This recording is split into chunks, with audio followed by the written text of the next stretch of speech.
సహకార సంఘం సభ్యుల సహాయ సహకారాలతో దినదినం అభివృద్ధి చెందుతూ సంఘం అభివృద్ధికి తోడ్పాటు అందిస్తున్నారని, ఎప్పటికీ మీ సహాయ సహకారాలు ఇలాగానే ఉండాలని చైర్మన్ కొండూరు రవీంద్రరావు అన్నారు.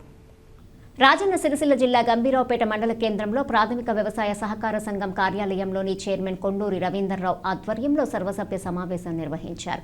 సంఘం కార్యదర్శి రాజిరెడ్డి 2023-24 వార్షిక ఆదాయ వ్యయాలను సంఘ సభ్యులకు చదివి వినిపించారు. టెస్కాబ్ చైర్మన్ కొండూరు రవీంద్రరావు మాట్లాడుతూ సంఘ అభివృద్ధికి ప్రతి ఒక్కరూ కృషి చేయాలని కోరారు. ఈ కార్యక్రమంలో CESS director Narayanarao, single window vice chairman Ramanji Goud, మాజీ సర్పంచ్ శ్రీధర్ పంతులు, డైరెక్టర్ కృష్ణారెడ్డి, రాజ్వీర్, రాజిరెడ్డి, టీఆర్ఎస్ నాయకులు, రైతులు, సహకార సంఘం సిబ్బంది తదితరులు పాల్గొన్నారు.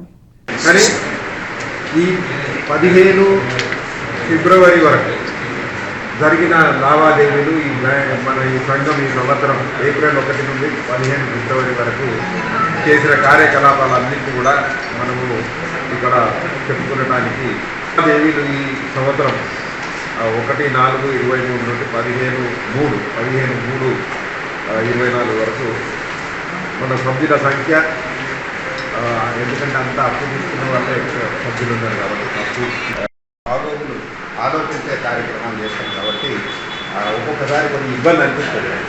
కానీ ఏది చేసినా సంఘ సిబ్బంది నియమాలు పాటించి మన పాలసీకి అనుగుణంగా వారి కార్యకలాపాలు ఉంటాయి కాబట్టి మీరందరూ కూడా ఇంకో రకంగా భావించవచ్చని కోరుతున్నాం. 2000 సపోర్ట్ ఉంటుంది.